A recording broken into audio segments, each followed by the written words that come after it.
ভাইয়া আমার একটা আর কি বিষয়ে জানার ছিল। হ্যাঁ, দ্রুত বলে ফেলেন। হ্যাঁ, আমি আসলে একজন নাস্তিক। তো আমার একটা বন্ধু আছে, ও আমাকে একটা বই দিল যেটার নাম হচ্ছে প্যারাডক্সিক্যাল সাজিদ। তো আচ্ছা। এই বইয়ের একটা চ্যাপ্টার আছে যে কোরআন কি মুহাম্মদের বাণী কিনা, বানানো বাণী কিনা, বা এটা কোনো জায়গা থেকে এই কপি করা হয়েছে কিনা। তো হুম হুম। এইখানে তারা দুইটি যুক্তি দেখাইছে যে একটা হলো ইউসুফ ও মূসা, এই দুইজনের কথা নাকি বাইবেলেও আছে, যেখানে ইউসুফ ও মূসার সময়কার যেই ফেরাউন ছিল। বাইবেল কবে লেখা হয়েছে? বাইবেল হয়তো কোরআনের আগে লেখা হয়েছে। হয়তো মানে আপনি জানেন না, আপনার কাছে হয়তো মনে হচ্ছে। জিনিসটা কতদিন আগে লেখা হয়েছে বাইবেল? বাইবেল প্রায় 2000 বছর আগে। 2000 বছর আগে মানে কোরআনের কত বছর আগে? আহ, উম, 600 বছর আগে আমার যেমন হয়। আচ্ছা, 600 না, আর একটু কম, ঠিক আছে, কাছাকাছি গেছেন। এখন মুহাম্মদের যে একজন আহ প্রথম বিবির নাম তো খাদিজা, তাই না ভাই? হ্যাঁ।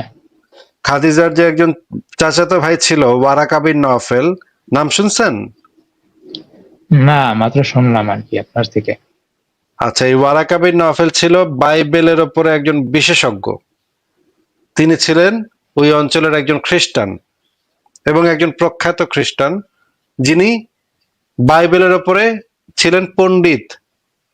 বাইবেলে যে সমস্ত নবী রাসূলদের বর্ণনা আছে সেই সমস্ত বিষয়ে ছিলেন তিনি একজন পণ্ডিত। তার নাম ছিল ওয়ারাকা বিন নওফেল।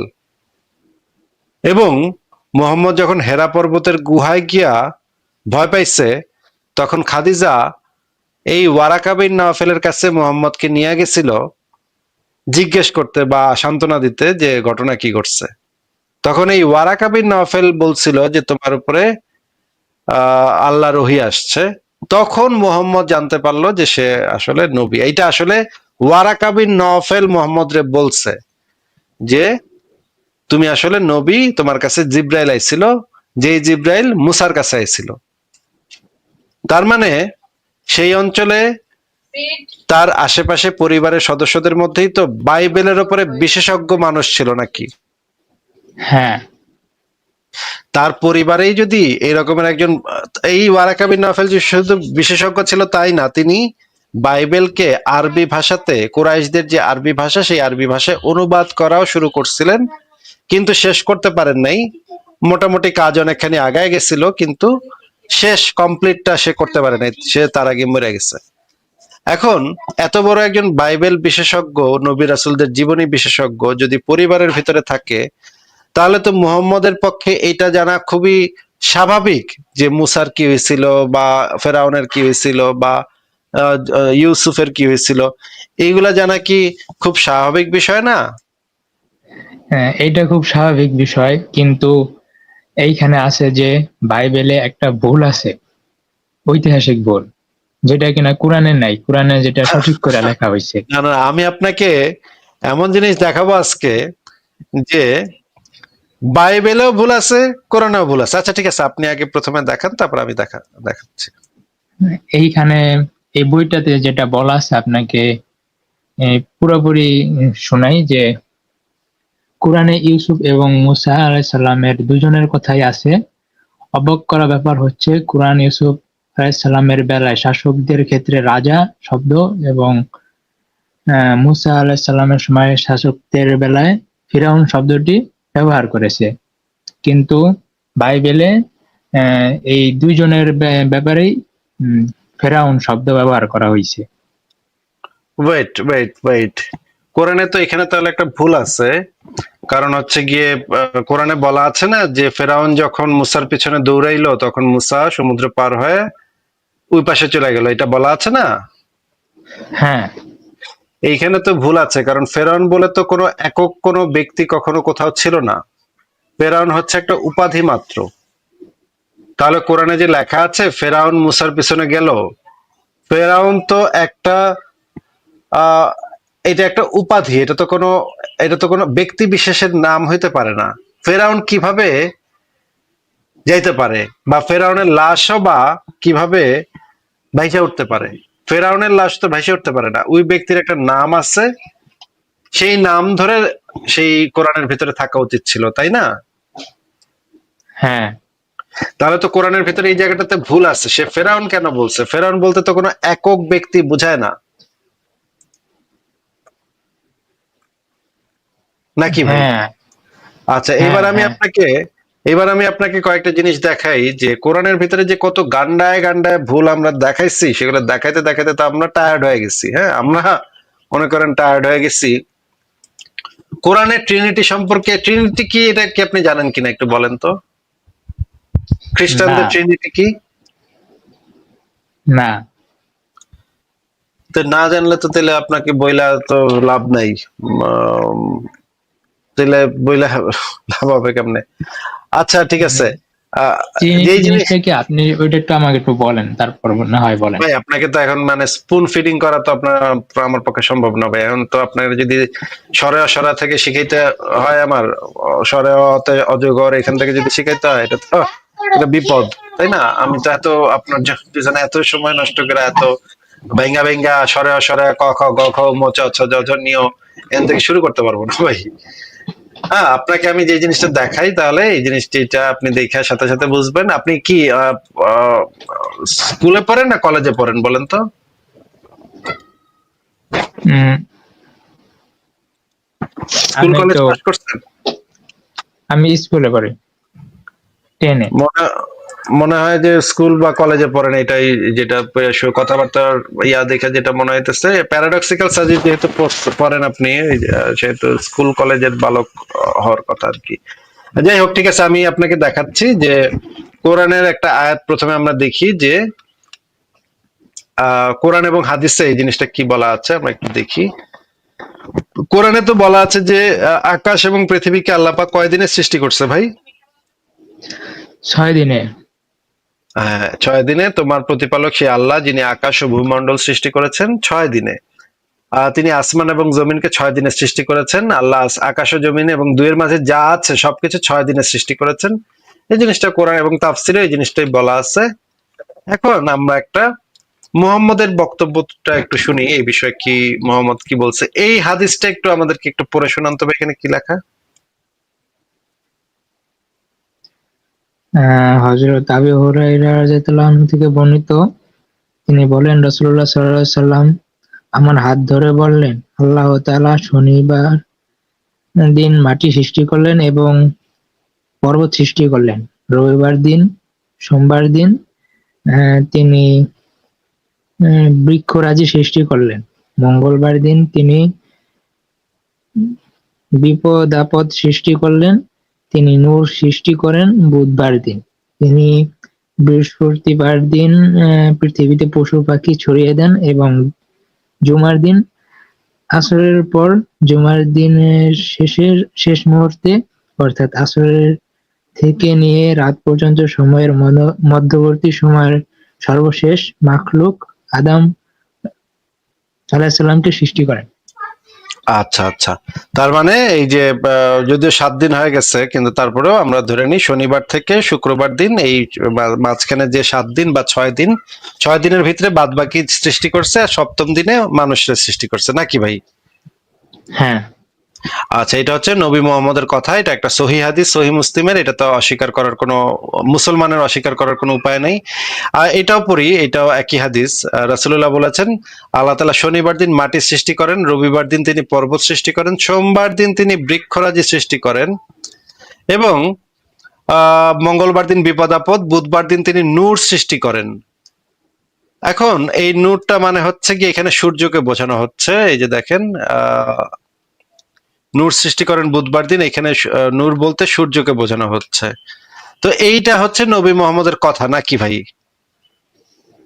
হ্যাঁ আচ্ছা, আপনি আমাদেরকে একটু বলেন তো যে নূর সৃষ্টি করলো বুধবার দিন, কিন্তু সোমবার দিন তার 2 দিন আগেই সে বৃক্ষরাজি সৃষ্টি করে বসে আছে। এখন বৃক্ষরাজি সৃষ্টি হইতে তো গাছের তো সালোক সংশ্লেষণ প্রক্রিয়া বলে একটা জিনিস নিশ্চয়ই পড়ছেন আপনি স্কুল কলেজে নাকি? হ্যাঁ। সালোক সংশ্লেষণ প্রক্রিয়াতে সূর্যের আলোটা একটা ইম্পর্টেন্ট জিনিস, যেটা ছাড়া গাছপালা জন্মাইতে পারে না। আপনি যদি সাধারণ একটা পরীক্ষাও করেন, একটা ঘাসের উপরে যদি আপনি উপরে একটা বাটি দিয়ে রাখেন, দেখবেন ঘাসগুলা হলুদ হয়ে গেছে। কারণ সূর্যের পর্যাপ্ত আলো যদি সে না পায়, তাহলে সে বাড়তে পারবে না, সে ডেভেলপ করতে পারবে না। সালোক সংশ্লেষণ প্রক্রিয়াতে সূর্যের আলো সবচেয়ে ইম্পর্টেন্ট জিনিস, যেটা ছাড়া কোনো গাছপালার তৈরি হওয়া অসম্ভব ব্যাপার। কিন্তু এই হাদিসে দেখা যাচ্ছে যে তিনি বুধবার দিন আলো সৃষ্টি করছে, মানে সূর্য সৃষ্টি করছে, নূর মানে ওই যে দুইটা গোলক সৃষ্টি করছে, আর সোমবার দিন 2 দিন আগে সে বৃক্ষরাজি সৃষ্টি করে বসে আছে। ভাই, বৃক্ষরাজি আগে সৃষ্টি হইলো, সূর্য পরে সৃষ্টি হইলো, এইটা কি সম্ভব বলেন তো? না, এটা তো সম্ভব না। আচ্ছা, তার মানে আমরা বুঝতে পারলাম মোহাম্মদ এইখানে যে হাদিস বর্ণনাটা করছে, এই হাদিসের ভিতরে সে জানতো, সে যেহেতু মূর্খ লোক ছিল, সে বুঝে নাই যে আরে বেটা বলদ, তুই তো মানে স্কুলে যাস নাই, এই জন্য বুঝস নাই যে মানে মানে বৃক্ষরাজি সৃষ্টি করতে সূর্যের আলো লাগে, বেটা ছাগল কোথাকার। আচ্ছা ঠিক আছে, এই জিনিসটা আমরা এখন বাইবেল থেকে একটু পড়ি তো। বাইবেলের আদি পুস্তকে কি বলা আছে আপনি একটু দেখেন তো, এখানে দেখেন তো। বাইবেলে যেটা বলা আছে, এটা হচ্ছে বাইবেলের আদি পুস্তক। হ্যাঁ, এই তৃতীয় দিনে দেখেন, পৃথিবীতে ঘাস ও শস্যদায়ী উদ্ভিদ উৎপন্ন হলো, ফলদায়ী গাছপালা হলো, ফলের ভিতরে বীজ হলো, প্রত্যেক উদ্ভিদ আপন জাতের বীজ সৃষ্টি করলো, এবং ঈশ্বর দেখলেন ব্যবস্থাটি ভালো হয়েছে। সন্ধ্যা হলো এবং সকাল হলো, এভাবে তৃতীয় দিন, মানে তৃতীয় দিনে ঈশ্বর ঘাস এবং শস্যদায়ী উদ্ভিদ উৎপন্ন করছে নাকি ভাই, বাইবেল অনুসারে? হ্যাঁ। আচ্ছা, এইখানে আমরা দেখি যে এরপরে গিয়া ঈশ্বর দুটি মহাজ্যোতি বানালেন। বড়টি বানালেন দিনের বেলা রাজত্ব করার জন্য, মানে সূর্য, আর ছোটটি বানালেন রাত্রিবেলা রাজত্ব করার জন্য, মানে চন্দ্র। ঈশ্বর তারকারাজ্য সৃষ্টি করলেন। এভাবে চতুর্থ দিন হলো। মানে এখানেও একই ভুল, আগে গাছপালা বানাইছে, পরে গিয়া বানাইছে সূর্য, নাকি ভাই? হ্যাঁ।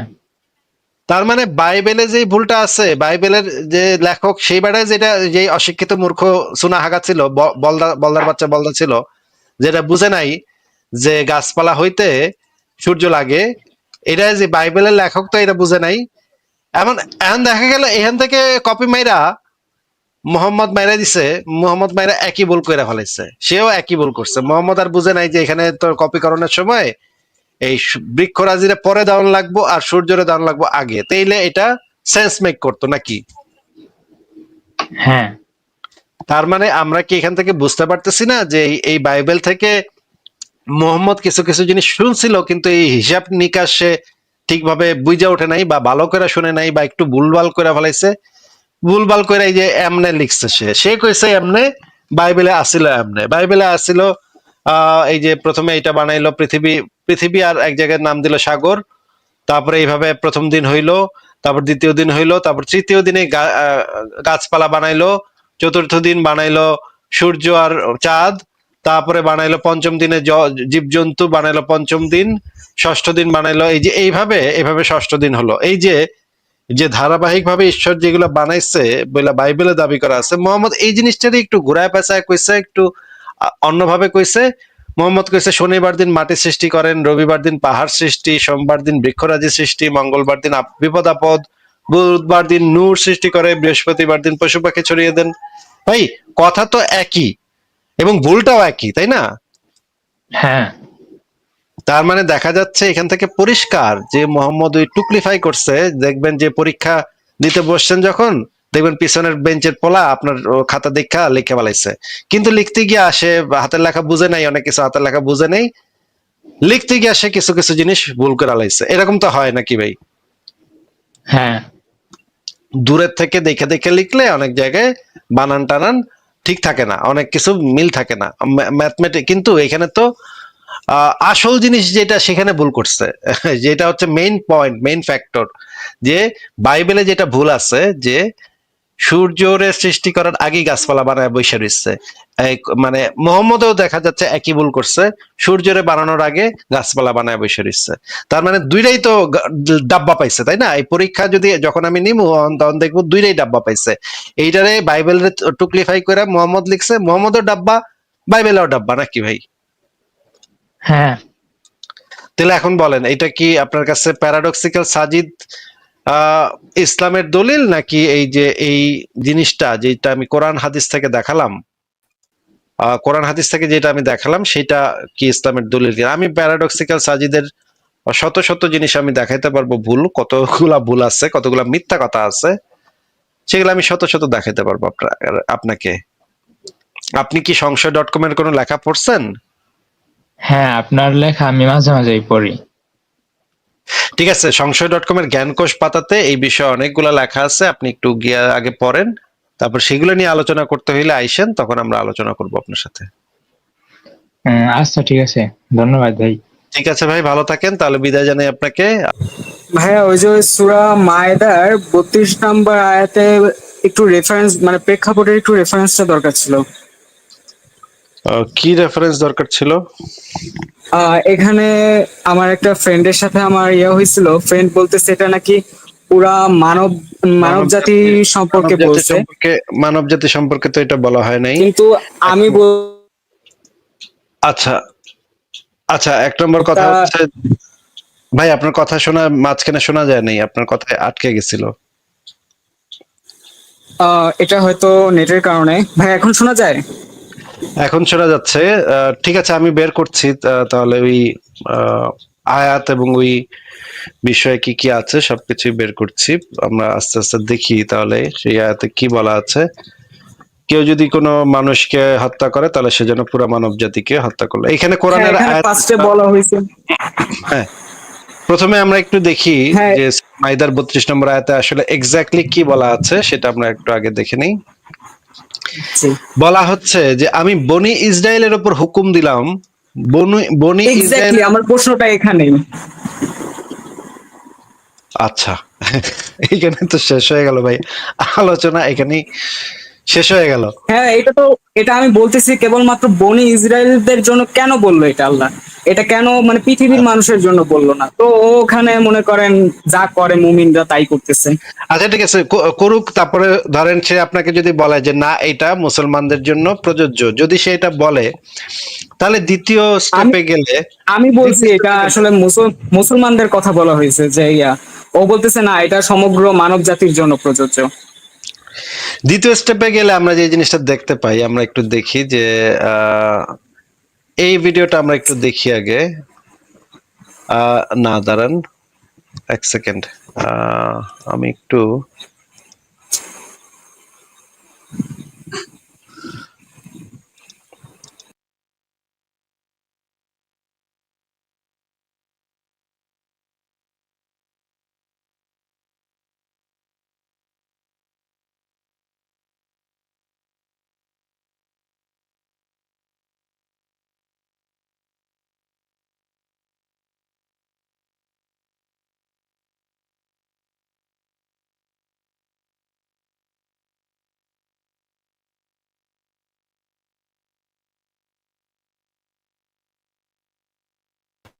সরি, আমি মানে আরেকটা ট্যাব ওপেন করতে গিয়ে আপনাকে ইয়া করে দিছি। আপনি কি শুনতে পাচ্ছেন? জি ভাই, শুনতে পাচ্ছি। সরি, আমি আরেকটা ট্যাব ইয়া করতে গিয়ে না না, সমস্যা নাই। বের করে দিছিলাম। আমি প্রথমে আপনাকে এই ভিডিওটা একটু দেখায় নিই। প্রথমে আমরা একটু জানি যে আল্লাহ পাকের দৃষ্টিতে সবচেয়ে ভয়ঙ্করতম অপরাধ কি, সেই জিনিসটা আগে একটু জানা দরকার। এই বিষয়টা বোঝার জন্য এই জিনিসটা জানাটা সবচেয়ে জরুরি, সবচেয়ে ইম্পর্টেন্ট একটা পয়েন্ট এটা। ঠিক আছে নোয়া ভাই, আগে আমরা এই ভিডিওটা একটু দেখে নিই, ঠিক আছে? আচ্ছা, তাহলে আমরা এই ভিডিওটা একটু ছাড়ি, দেখি। তারপরে সাহাবায়ে কেরামদেরকে সম্বোধন করে বলছেন ওয়াকাতিলুহুম।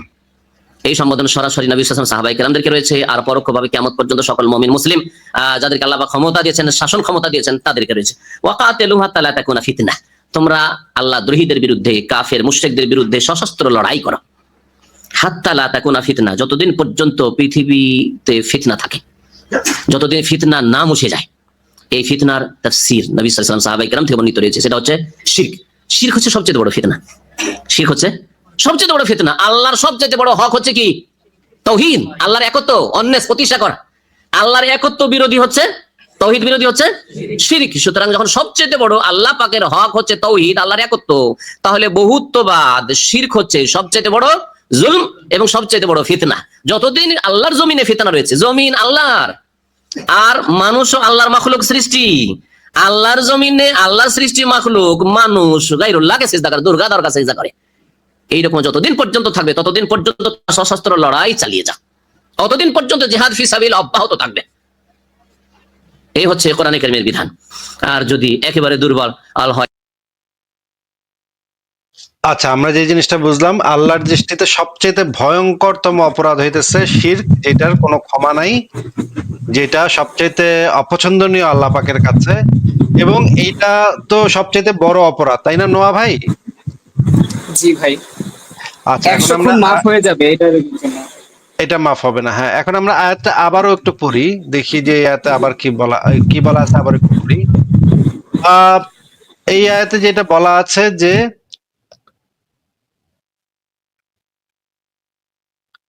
ফিতনা ফ্যাসাদ বিস্তার ব্যতীত, এই কথাটা কি দেখা যাচ্ছে এখানে ভূপৃষ্ঠে? কোনো ফিতনা ফ্যাসাদ বিস্তার ব্যতীত, এটা কি দেখা যাচ্ছে?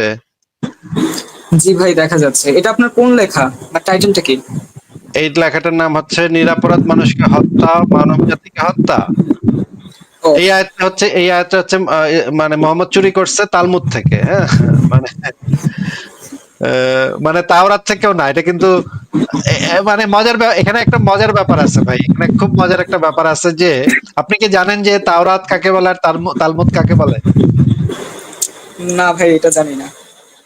তাওরাত হচ্ছে ঈশ্বরের বাণী, হ্যাঁ, মানে ইহুদিদের ইয়া অনুসারে তাওরাত হচ্ছে ঈশ্বরের বাণী, আর তালমুদ হচ্ছে ওদের যে হুজুর আছে,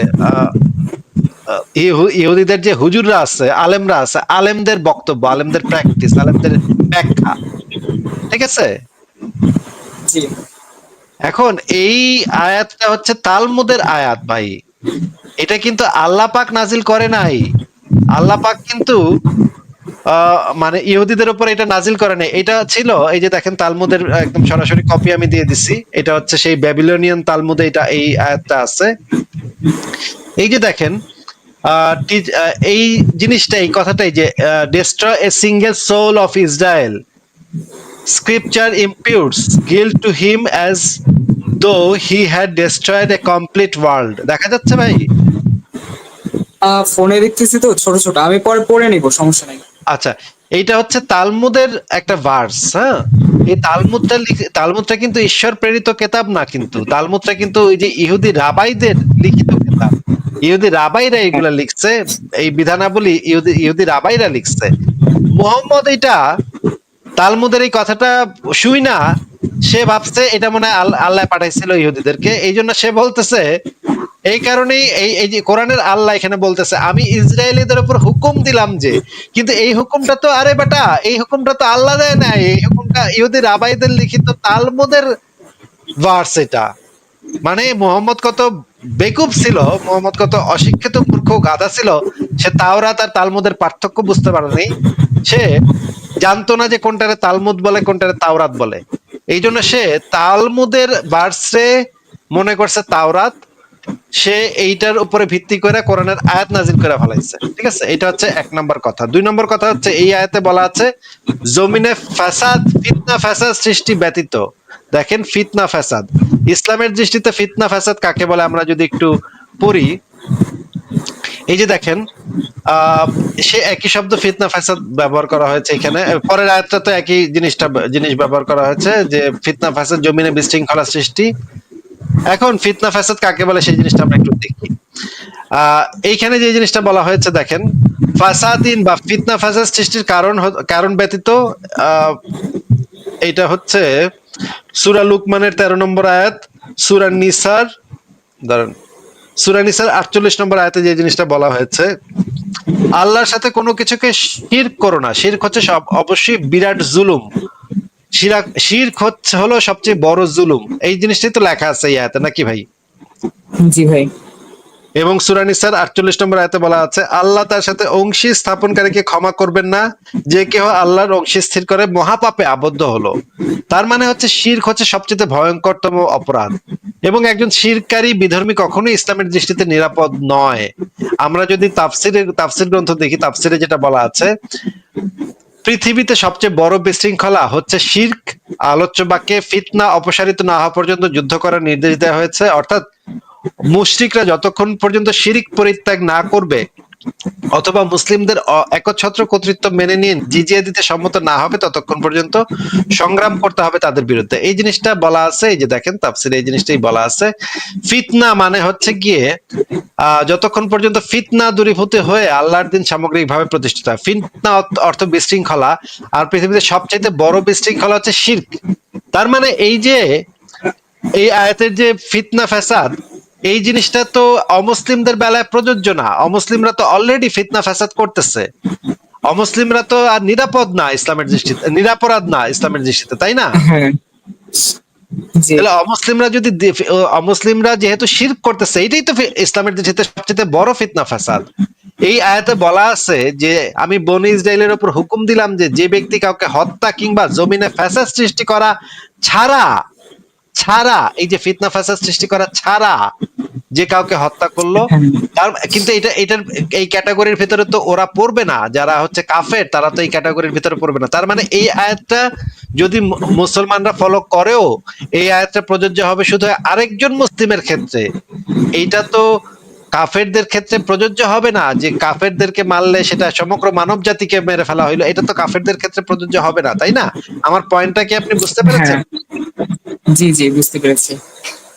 আচ্ছা, এই লেখাটা আপনি পড়েন, এই লেখাটার ভিতরে মানে সমস্ত কিছু দেয়া আছে, সমস্ত পয়েন্ট এখানে দেয়া আছে, আপনি বললেই আশা করি বুঝবেন। এবং কয়েকটা ভিডিও দেয়া আছে, ভিডিওগুলো দেখলে আমার মনে হয় আর কোনো ইয়া থাকবে না। হ্যাঁ ধন্যবাদ। আর আমার একটা দ্বিতীয় রেফারেন্স লাগতো, সেটা কি বলবো? হ্যাঁ বলেন।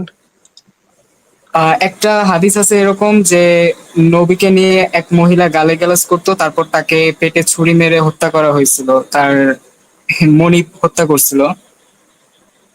তো সেখানে এরকম বর্ণনা দেওয়া আছে যে একটা বাচ্চা নাকি মাটিতে পড়ে রক্তে রঞ্জিত হচ্ছিল। এটা কি মিসক্যারেজ বলতে পারি, নাকি দুইটা বাচ্চা যে ছিল তার মধ্যে একটা মানে রক্তে ইয়ে হয়েছিল? এখন হাদিসে ভাই এই বর্ণনাটা দেয়া আছে যে এই হাদিসটা বের করে দাঁড়ান। হাদিসে এই বর্ণনাটা দেয়া আছে যে দু পায়ের মাঝখানে একটা শিশু রক্তে রঞ্জিত হলো। এখন পরবর্তী সময়ের আলেমরা, যেটা চেষ্টা করছে যে এই বিভিন্ন জঘন্য যে বিষয়গুলো আছে সেগুলো একটু ঢাকা দিতে, একটু একটু যেন কম ভয়ঙ্কর মনে হয়, এই হ্যাঁ চেষ্টাটা। হ্যাঁ, আমারও এটা মনে হয়েছে যে এটা তো পড়লেই বোঝা যাচ্ছে যে ভয়ঙ্কর কিছু। মানে দুইটা বাচ্চার একটা পায়ের নিচে পড়েই কেন ইয়া হবে? তাহলে তো বুঝতে হবে যে উনি আগে প্রেগনেন্ট ছিল, যেহেতু তার পেটে ছুরি মারা হয়েছে, যার কারণে তার মিসক্যারেজ হওয়া অসম্ভব কিছু না। হ্যাঁ, পরে হচ্ছে গিয়ে পরবর্তী সময়ের আলেমরা দেখা গেছে যে এটারে ভুংবাং দিয়ে কিছু ঢাকা দেওয়ার চেষ্টা করছে, ঘটনাটারে একটু ঢাকা দেওয়ার চেষ্টা করছে। কিন্তু পরবর্তী সময়ের আলেমরা যদি বলে যে এটা প্রেগনেন্ট ছিল না, তাদের কাছে তো কোনো সহিহ হাদিস সেইটার মানে সাপেক্ষে নাই। তারা তো তাদের মন গড়া কিছু ব্যাখ্যা দিবে, তাই না? এটা পড়ে তারা বলবে যে না, জি এটা পরে আমার মনে হচ্ছে যে এটা মেয়েটা প্রেগনেন্ট ছিল না। বা আরেক আলেম বলবে যে না, আমার মনে হচ্ছে প্রেগনেন্ট ছিল। ভাই দুইজনের কথার পক্ষেই কোনো এভিডেন্স নাই। আমাদের কাছে যেটা আছে সেটা হচ্ছে একটা সহিহ হাদিস, যেখানে পরিষ্কারভাবে বলা হয়েছে যে পেটে ছুরি মারার পরে দু পায়ের মাঝখানে শিশুটা রক্তে রঞ্জিত হয়েছে। এইটুক আমরা দেখতে পাচ্ছি।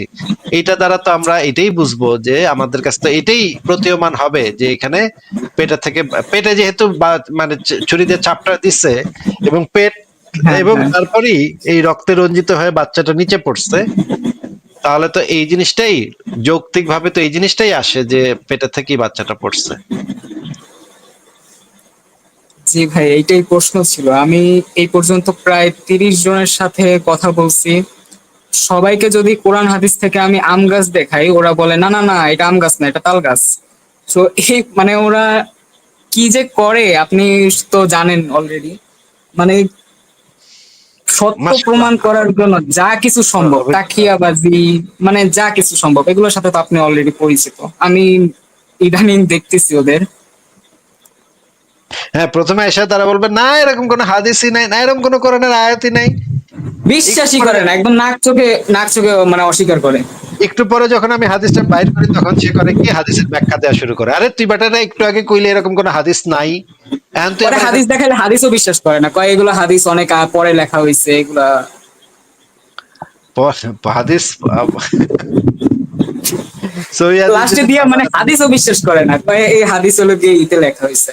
আর কোরআন দিয়ে আসলে কিছু ধরাও যায় না, কারণ সব হচ্ছে ভাষা ভাষা লেখা। হ্যাঁ, কোরআনের একটা ভিতরে দিয়া 10টা অর্থ বানানো যায়। এটা আহমদুল্লাহ সাহেবই বলছে, কোরআনে পাইকারি কথাবার্তা বলা আছে, কোরআনের কথার কোনো মিনিং হয় না, কোরআনের সব কথা হইতেছে পাইকারি কথাবার্তা, তাই না? মানে এটা কোরআন কোরআন দিয়ে দেখাইলে দৌড়াদৌড়ি করে, তো দেখা যায় হাদিস, আচ্ছা ঠিক আছে এটার হাদিসটা বের করি, হাদিস দেখাইলে তখন হাদিস স্বীকার করে না, কয় এটার আসলে প্রেক্ষাপট বোঝা লাগবে, আগে পরে হাদিস দেখা লাগবে। আচ্ছা ঠিক আছে তাফসির বের করছি, তাফসিরও বিশ্বাস করে না, কয় না না না এগুলো আসলে পরে লেখা হয়েছে, পরে এগুলোর মধ্যে মুনাফিক কিয়া ছিল তারা এইসব লিখছে, এই বুং সুং, মানে যা কইবেন ওরা বিশ্বাসই করবো না, জাস্ট আপনার এদিক নিয়ে যাবো সেদিক নিয়ে যাবো, জাস্ট সময় নষ্ট। ঠিক আছে, তাহলে নোয়া ভাই আপনাকে তাহলে আজকে আমরা বিদায় জানাই। জি ভাই, আপনাকে অসংখ্য ধন্যবাদ। আচ্ছা, ওই আমি জাস্ট একটা শর্ট কমেন্ট করার জন্য এসেছি। সেটা হচ্ছে যে ওই আমি সরি এক্সকিউজ মি 2-3 দিন আগে আপনাদের একটা ইয়ে দেখছিলাম, ওই যে লাইভ দেখছিলাম, মানে পরে দেখেছি আর কি, রেকর্ডেড ওয়ান। তো ওখানে ওই যে একজন সাম ডক্টর এসে ওই যে আপনার যে বিষক্রিয়া নিয়ে একটু কথাবার্তা বলার চেষ্টা করছিলেন মনে হয়। হ্যাঁ হ্যাঁ হ্যাঁ, আচ্ছা, তো আমি আসলে জাস্ট একটু অ্যাড করবো, যদি ভবিষ্যতে আবারও কেউ এরকম, মানে আমি জানি যে এরা এগুলি নিয়ে খুব ইচ্ছা করেই করে মনে হয়। তো প্রথম কথা হচ্ছে কি যে আসলে তো আপনি যেটা বললেন আপনাদের সবগুলি ঠিক, যে হাদিস পড়ে আসলে it's clear he died from that cause. কিন্তু ওদের সাথে আসলে সরি আমার একটু কাশি হচ্ছে, 1 মিনিট। হ্যাঁ, হ্যাঁ হ্যাঁ, কোনো সমস্যা নেই। Okay, sorry. So this is the thing, মানে আমরা দেয়ার আর, মানে পয়জনিং এর 2 ধরনের ইয়ে আছে। একটা অ্যাকিউট পয়জনিং, যেটাতে সাথে সাথেই মারা যায়, আর একটা হচ্ছে ক্রনিক পয়জনিং, যেটা অনেক দিন ধরে পয়জনিং করার পরে মানুষ মরে। আর একটা হচ্ছে যে কমপ্লিকেশন ফ্রম পয়জনিং। তো যে নবীর যে বিষটা যে তার মুখের মধ্যে গিয়েছিল এই ব্যাপারে তো কোনো সন্দেহ নাই, and probably it was a very powerful poison, যার কারণে হয়তো সে অ্যাকিউট পয়জনিং এ মরেনি। কিন্তু আমাদের কাছে 2টা এভিডেন্স আছে। একটা হচ্ছে তার মুখে বিরাট বড় একটা ঘা ছিল, that chronic ulcer could have been letter on infected, কারণ পরের দিকে কিন্তু তার জ্বর আসছিল খুব, যে ওই যে ইয়েগুলি যদি দেখা যায় কুড হ্যাভ বিন মানে ওই কারণে সে মারা গেছে। So he probably died from complication of poisoning. এবং সেই কমপ্লিকেশনগুলি অনেকগুলি হতে পারে, যেমন অনেক পয়জনিং আছে যেগুলি নার্ভকে মানে খুব ড্যামেজ করে, and you get severe neuropathic pain, severe pain হয়, তখন যে বলে যে আমার সবকিছু মানে ব্যথায় ইয়ে হয়ে যাচ্ছে। সো আমরা যে হাদিসগুলি পাচ্ছি সেখানে সে বলছে যে আমার ধমনী ছিঁড়ে যাচ্ছে ব্যথায়। ধমনী বলতে ওই ডাক্তারটা আমি দেখলাম সে একটু আর্গু করার কথা বলছিল, ধমনী বলতে তো আমরা আর্টারি বুঝি। আরে ভাই, মানে I don't know what kind of doctor he is. এখানে ধমনী বলতে he was trying to mean that something is tearing. এখানে ধমনী বলতে, কারণ আমার মনে হয় না যে নবীদের কোনো আইডিয়া ছিল যে এখানে বড় বড় আর্টারি আছে, অ্যাসেন্ডিং আর্টারি, এইগুলি সম্পর্কে তাদের কোনো ধারণা ছিল না। সো এই ধমনী বলতে ওরা ওই ধমনী বোঝায়নি। হ্যাঁ, ধমনী বলতে আমার ধারণা, আমরা অনেক সময় অনেক কিছুর উপকথা বলি না, যে আমার এটা ছেড়ে যাচ্ছে, কেটে যাচ্ছে, এবং দ্যাট গোজ হ্যাঁ, মাঝে মাঝে যখন আমার অনেক মাথা ব্যথা হয় তখন মনে হয় মাথার একটা যে রগ আছে সেটা ছিঁড়ে যাচ্ছে, ছেড়ে যাচ্ছে, এরকম মনে হয়। তখন আমি বলি যে আমার মাথার ধমনীটা মনে হইতেছে এখন ফেটে যাবে, হ্যাঁ, এরকম আমি বলি।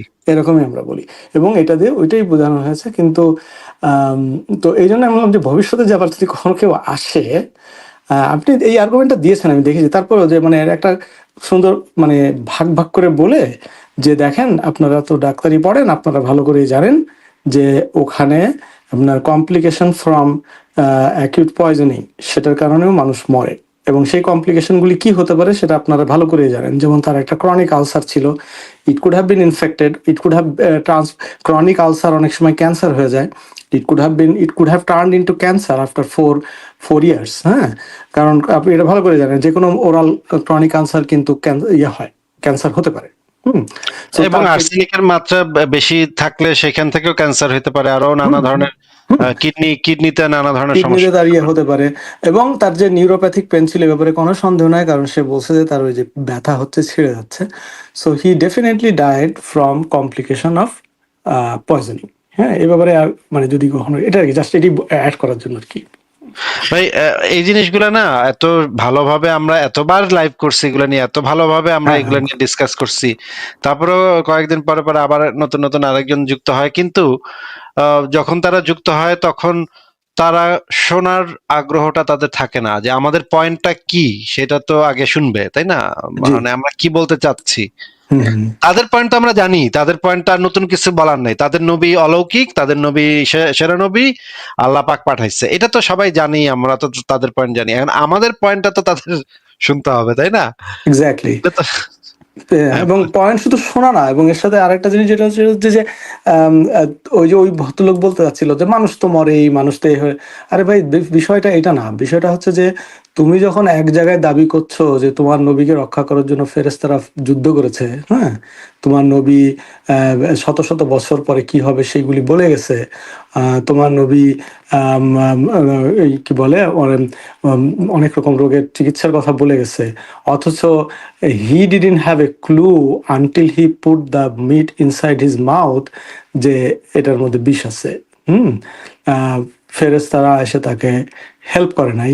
সো এটাই তো তোমার ওইটার সাথে এটা যায় না। হ্যাঁ, মানুষ তো মরেই, মানুষ তো মরবেই, মানুষ তো একসময়।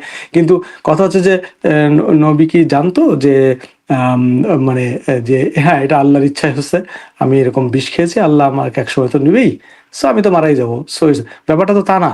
ব্যাপারটা he tried to survive, he tried all the everything in his life to hmm. Get better from this poisoning.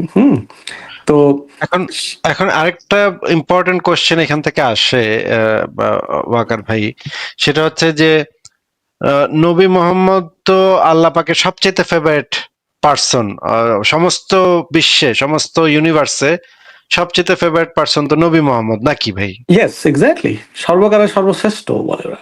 কিন্তু দেখা যাচ্ছে যে আহ যীশু খ্রিস্টকে যখন বা ঈসা আলাইসাল্লামকে যখন ক্রুশবিদ্ধ করার চেষ্টা করা হইলো, আল্লাহ পাক তখন আর সহ্য করতে পারলো না, সহ্য করতে না পাইরা ফেরেস্তা দিয়া তারে আসমানে তুইলা নিল, যেন রোমানরা যীশু খ্রিস্টরে মারতে না পারে।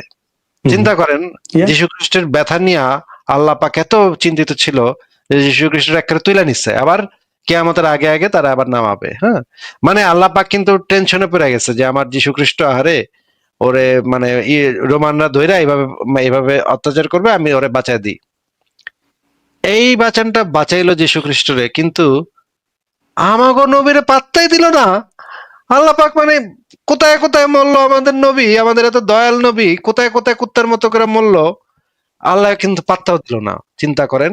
এবং আল্লাহ নাকি, আল্লাহ আবার মানে কোরআনের আয়াতের ভিতরে এই জিনিসটা বলা আছে যে তুমি যে জিনিস তোমার ওপর যদি কোনো ইয়া হয়, তোমার যদি কোনো অমঙ্গল হয়, সেটার জন্য দায়ী তুমি তোমার কাজের কারণেই তুমি এই অমঙ্গলের শিকার হইছো। কোরআনে এই আয়াত, একটা আয়াতে এটাও বলা আছে, আমি সেই আয়াতটা বের করতেছি যে ওটাই, এটা তো জানতাম না। আচ্ছা, হ্যাঁ, মানে খুবই খুবই মজা এই আয়াতটা। এই আলোচনায় সবচেয়ে ইম্পর্টেন্ট হচ্ছে কি এই আয়াতটা, দেখেন আপনাকে দেখাচ্ছি। আয়াতটা পড়লে আরো একদম মানে ভয়ঙ্কর অবস্থা হয়ে যায়। হ্যাঁ, দাঁড়ান এক সেকেন্ড। হ্যাঁ, এটা হচ্ছে, আপনি কই পাবেন আমি বলে দিচ্ছি, সূরা নিসার ৭৯ নম্বর আয়াতে যে জিনিসটা বলা আছে, আমরা এটা পড়ি। তোমার কাছে যে কল্যাণ পৌঁছে তা আল্লাহর পক্ষ থেকে, আর যে অকল্যাণ তোমার কাছে পৌঁছে তা তোমার নিজের পক্ষ থেকে, আর আমি তোমাকে মানুষের জন্য রাসূল রূপে প্রেরণ করেছি। মানে এটা, এই কথাটা আল্লাহ রাসূল মুহাম্মদকে বলতেছে। এইখান থেকে এটা বোঝা যাচ্ছে যে এটা আল্লাহ রাসূলকে বলতেছে। আর শিওর। এইখানে যে জিনিসটা বলা হচ্ছে, তোমার কাছে যদি কোনো কল্যাণ পৌঁছে সেটা আল্লাহর পক্ষ থেকে, আর যে অকল্যাণ তোমার কাছে পৌঁছে তা তোমার নিজের পক্ষ থেকে। তার মানে তুমি নিজে দায়ী তুমি এই যে দেখেন অকল্যাণে পতিত হয়, তা তোমার নিজ হতে হয়ে থাকে। দেখেন কিছু অকল্যাণ হয়ে থাকে, তাহলে নিজে আপনার নিজের কারণে। যদি কিছু অকল্যাণ আপনার হয় তা আপনার নিজের কারণে। একদম স্পষ্ট ভাবে বলা আছে যে কোনো যদি মানে দুর্ঘটনা মোহাম্মদের সাথে ঘটে, তাহলে সেটার জন্য একমাত্র দায়ী হচ্ছে মোহাম্মদ। তার মানে মোহাম্মদের নিজের হাতের কামাই, এই যে বিষ খায় যে মরল, ইহুদির হাতে বিষ খায়টা যে মরল কোথায় কোথায়, এইটা মোহাম্মদের নিজের হাতের কামাই, সেটার কোরআন সাক্ষ্য দিতেছে। আমার তো কিছু বলতে হচ্ছে না ভাই, আমার নতুন কোনো আর্গুমেন্ট মেকও করতে হচ্ছে না, কোরআনে আল্লাহ পাক আমার পক্ষে আর্গুমেন্ট দিচ্ছে নাকি? সেটা বটে, হ্যাঁ, দেখাই যাচ্ছে এটা। না সেটা একেবারে, আমি ওই ভদ্রলোকটা আমি জানি না, উনি আমি এখন পুরোটা শেষ করি নাই, আমি ওই প্রায় শেষের দিকে তো ভাবলাম যে এর মধ্যে দেখলাম যে আপনি আসছেন, তো আমি ভাবলাম যে তাহলে একটু দেখি। না, আপনি আমাকে এটা বলেন যে ঈসা আলাইহিস সালামের জন্য আল্লাহ পাকের এত দরদ, দরদ উঠলো, আর আমাদের নবীর নিয়ে আল্লাহ পাকে মানে এত মানে অবহেলা। আপনি দেখেন ওই যে ইয়েও তো আপনার মুসাকে বাঁচানোর জন্য সমুদ্র ভাগ করে দিল, দিয়ে ফেরাওকে মেরে কত ফেললো, কিছু, হ্যাঁ কত হ্যাঁ, কিছু রামসেসকে মেরে ফেললো, তারপরে আপনার ইব্রাহিমকে আগুনের থেকে করলো।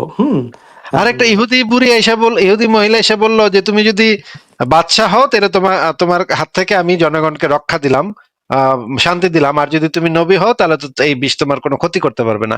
কিন্তু দেখা গেল ইহুদির মহিলার ইসের কাছে আল্লাহ পাক ধরা খায়, মানে নবী মোহাম্মদ ধরা খায় গেল, এবং তার তো ক্ষতি হয়েছে, ওইটাতে তো তার ক্ষতি তো হয়েছে।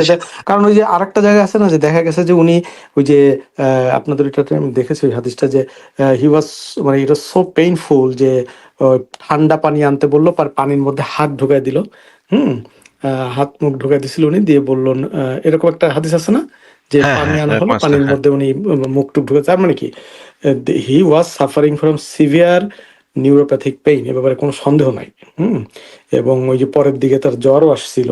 So he died, everything came from complication of that, মানে পয়জনিং, এ ব্যাপারে তো কোনো সন্দেহ নাই। তো এবং হাঁটা চলার ক্ষমতা নষ্ট হয়ে গেছিল, পরে আরেকটা ঘর থেকে দুই পাশ থেকে ধরে পা দুইটা ছেঁচড়াইতেছিল, যখন এই রুমে আনা হয় তখন পা ছেঁচড়াইতেছিল। হ্যাঁ, তার প্রবাবলি সিভিয়ার মাসল ইয়েও ছিল। সো এগুলি তো মানে, হ্যাঁ, এটা লেট পয়জনিং এ তার মানে ইনিশিয়াল পয়জনটা যে ইনসাল্ট, সেটাতে সে বেঁচে গেছে, but obviously it cause severe damage to some internal structure. এখন এটা তো আর ডিটেলস জানা যাবে না, কারণ ওরা তো ওইভাবে লেখে না, শুধু মানে ডিটেলস লেখে নাই, তাই না? তারপরে যেটুকু লিখছে এইগুলি, if we connect the dots, আমি জানি না এই লোকটা what he was trying to do আর কি। তো বাট এনিওয়ে, হ্যাঁ, এটাই জানানোর জন্য আর কি। ঠিক আছে ওয়াকির ভাই, আর কি কিছু বলবেন আপনি? না, আমার আর কিছু বলার নেই। হ্যাঁ, ভালো থাকেন। হ্যাঁ, অনেক ধন্যবাদ আপনাকে যুক্ত হওয়ার জন্য, ভালো থাকবেন আপনিও, আপনাকে তাহলে বিদায় জানাই। বাই।